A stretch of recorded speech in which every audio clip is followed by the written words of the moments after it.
বিশ্বব্যাপী পালন করা হলো আন্তর্জাতিক শিশু দিবস। দেশে দেশে শিশুদের ঘিরে ছিল নানা রকম আয়োজন। কিন্তু কেমন আছে যুদ্ধবিধ্বস্ত ইয়েমেনের শিশুরা?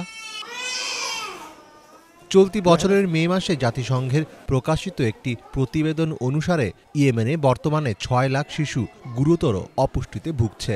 সময়মতো সঠিক চিকিৎসা না দেওয়া হলে তাদের জীবন হুমকির মুখে পড়তে পারে বলে আশঙ্কা করছে সংস্থাটি।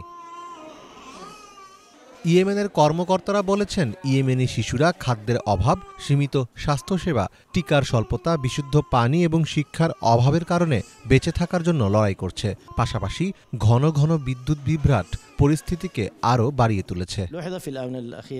আমাদের পর্যবেক্ষণ অনুসারে সাম্প্রতিক বছরগুলিতে শিশুদের মধ্যে তীব্র অপুষ্টি ক্রমাগত বৃদ্ধি পেয়েছে।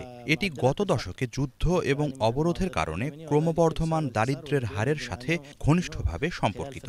উচ্চ তাপমাত্রা শিশুদের উপর একটি উল্লেখযোগ্য প্রভাব ফেলে, যার ফলে তাদের ক্ষুধা কমে যায় এবং পানি শূন্যতা দেখা দেয়। বিশেষ করে হোদেইদাতে ক্রমবর্ধমান তাপমাত্রার ফলে শিশুদের মধ্যে পানি শূন্যতা এবং হাসপাতালে ভর্তির সংখ্যা বেড়েছে। ২০১৫ সালের মার্চে সৌদি নেতৃত্বাধীন জোট ইয়েমেনে হস্তক্ষেপ করার পর থেকে অস্থিতিশীলতা বিরাজ করছে দেশটিতে।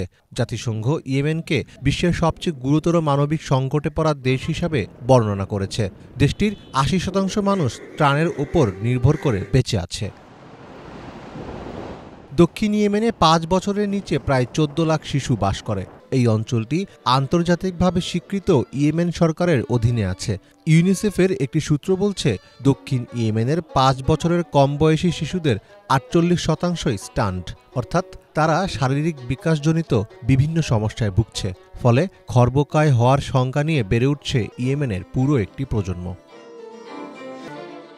মীর ফজলে রাব্বি, বাংলা ভিশন।